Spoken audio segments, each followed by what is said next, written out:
Hello my friends, thank you for coming back. Now, listen English with me. Let's go. Learning English. Hello. And I'm Neil. How are you today, Sam? Thanks for asking, Neil. I'm fine. Not. Sorry, so are you fine or not? Oh, did I confuse you? My bad. Sam is speaking English, just a very modern type of English. For example, saying my bad instead of my fault as a way of accepting that she's wrong. Or adding not at the end of a sentence to show I really mean the opposite of what I said. Both are examples of small changes in English which have happened naturally over the last decade or two. Changes like these happen because, unlike, say, Latin, which no one speaks day to day, English is a living language, a language people speak and use in their ordinary lives. New bits of English are invented as people use the language in new ways. But what happens when a language comes from an entirely different galaxy? Somewhere like Kronos, home planet of the Klingons. Yes, when sci-fi TV show Star Trek introduced alien characters called Klingons, the makers needed to invent a whole new language, Klingon. Entirely made up and unrelated to any human language, Klingon has developed a life of its own. Today, you can even study it at university. So, Neil, my quiz question is this. In 2010, Klingon became the first invented language to do what? Is it A, have its own dictionary, B, have an opera written, or C, be recognised as an official language by the United Nations? Every language needs vocabulary, so I'll say A, Klingon was the first invented language to have its own dictionary. Okay, Neil, I'll reveal the answer later in the programme.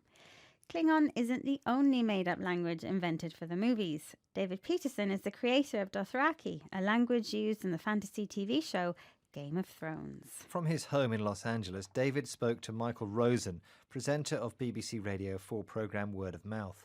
They discussed St. Hildegard, who created the very first made-up language in the 12th century.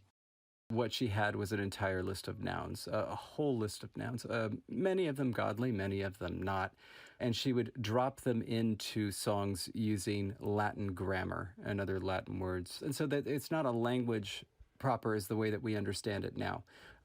Because really when we talk about a language, it's not just the vocabulary, it's the grammar. Nevertheless, we still kind of look on her as the patron saint of modern con language. St. Hildegard invented new nouns but used Latin grammar, so David doesn't think her invention is a proper language. Nevertheless, St. Hildegard is considered the patron saint of made-up languages. The patron saint of something refers to a Christian saint who is believed to give special help to a particular activity. Here the activity is inventing a conlang, short for constructed language, artificially invented languages like Klingon and Dothraki. Another famous constructed language, Esperanto, was invented in 1887 by Polish doctor Ludwik Zamenhof.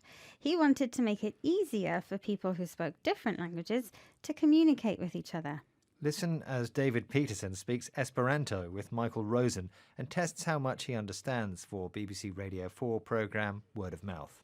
You are an English speaker from Western Europe, and in the 19th century, universal meant able to be understood by people from Western Europe. And so, for example, to say I speak Esperanto, mi parolas Esperanton. Yes, I might have got that one. The parl bit from its Latin root and me, obviously.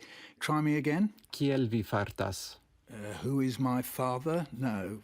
Where am I travelling? No, I got stuck on that one. Like Spanish, Italian, and other modern European languages, Esperanto is based on Latin. Michael guessed the meaning of the Esperanto word parolas from its Latin root, the origin or source of a language. But the second sentence of Esperanto isn't so easy. Michael gets stuck on that one. He can't answer because it's too difficult. I think I'd probably get stuck on that as well. But at least Esperanto was invented for humans, not alien creatures from outer space. And speaking of creatures from outer space, did I get the right answer to your quiz question, Sam? So I asked Neil about an unusual first achieved by the made-up alien language Klingon. I guessed it was the first invented language to have its own dictionary. Which was the wrong answer, I'm afraid, Neil. Incredibly, the correct answer was B. In 2010, a company of Dutch musicians and singers performed the first ever Klingon opera. The story must have been hard to follow, but I'm sure the singing was out of this world. Majka. That's Klingon for great, apparently. Okay, let's recap the vocabulary from our discussion about invented languages, also called constructed languages or conlangs for short. A living language, like English, is a language that people still speak and use in their ordinary lives.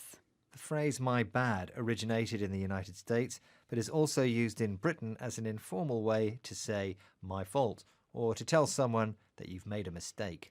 A patron saint is someone believed to give special help and protection to a particular activity. The root of a language means its origin or source.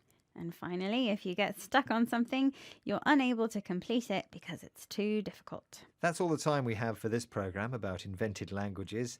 Gis revido baldao. That's Esperanto for see you again soon. In other words, kapla, which is how Klingons say goodbye, I think. Kapla. Kapla. That's all. Thank you for listening. Please like and subscribe my channel. Goodbye and see you again.